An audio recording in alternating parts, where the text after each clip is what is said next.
Okay, this is a video on how to take apart the Epson Stylus DX6000. This printer is quite difficult actually to take apart. I had quite a bit of a problem with it. Okay, so here we go, and here's the brief overview. You've got a scanning tray on the top and you want to get this off. Now this looks fairly easy because there is one screw which is down here when the back, and if I can lift that up a second,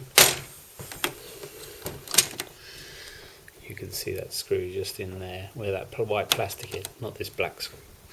Okay, that one's easy to get to, but it's the other side of the hinge, which is a bit like a laptop computer hinge, which is much more difficult to get to.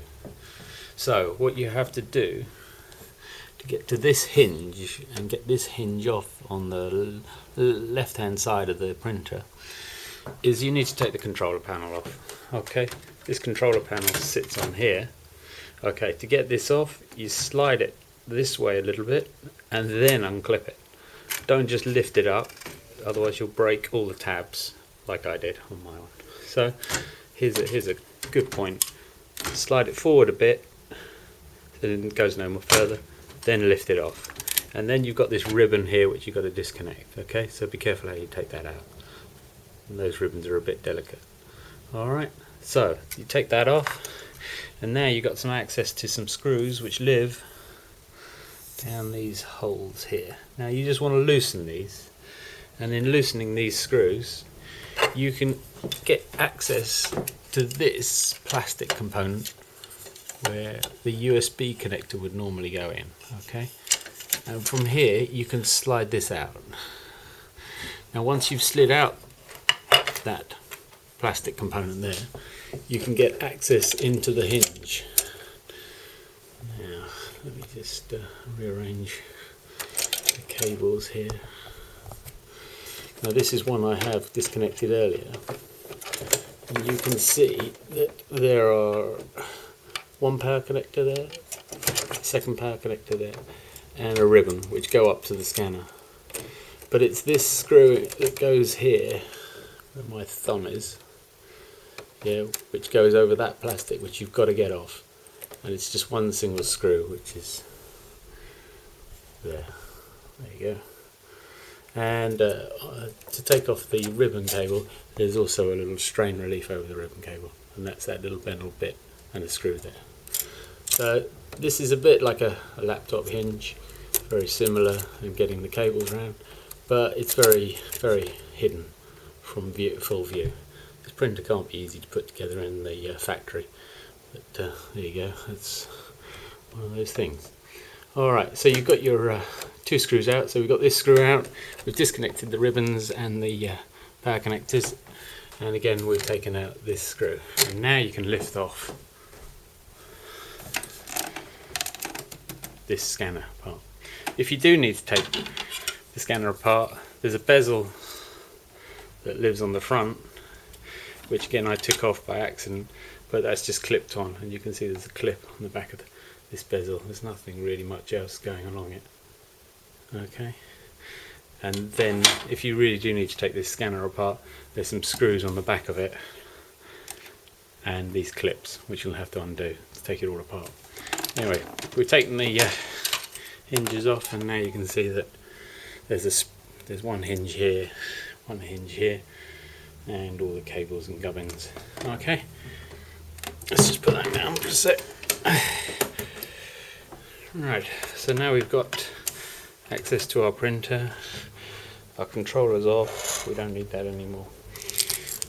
Now, just to get this plastic tray on the top of, you need to undo this screw here, this screw, this screw, this screw, this screw.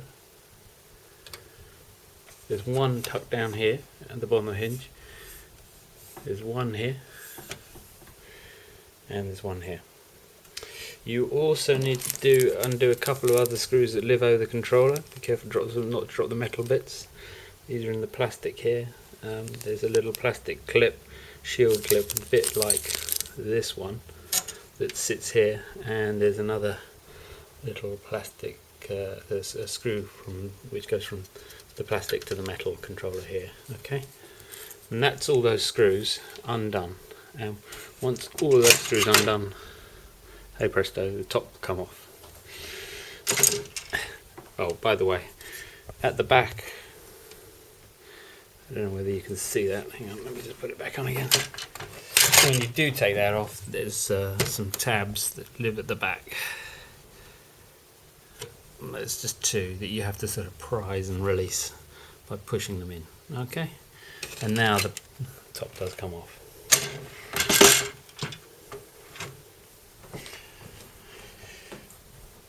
And now, there you go, you have full access to your Epson Stylus.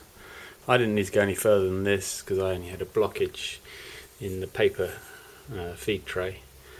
Dropped something down, really down inside there, tucked inside there. So I had to get that out.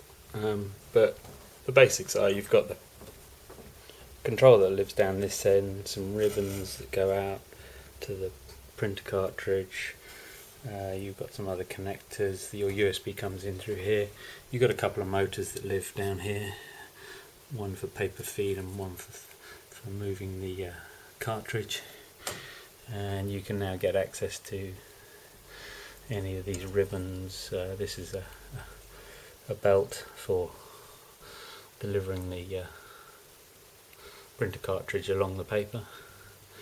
And you can also clean out any of the rubbish that might exist down here with a hoover, with ink, or swab it with some isopropanol.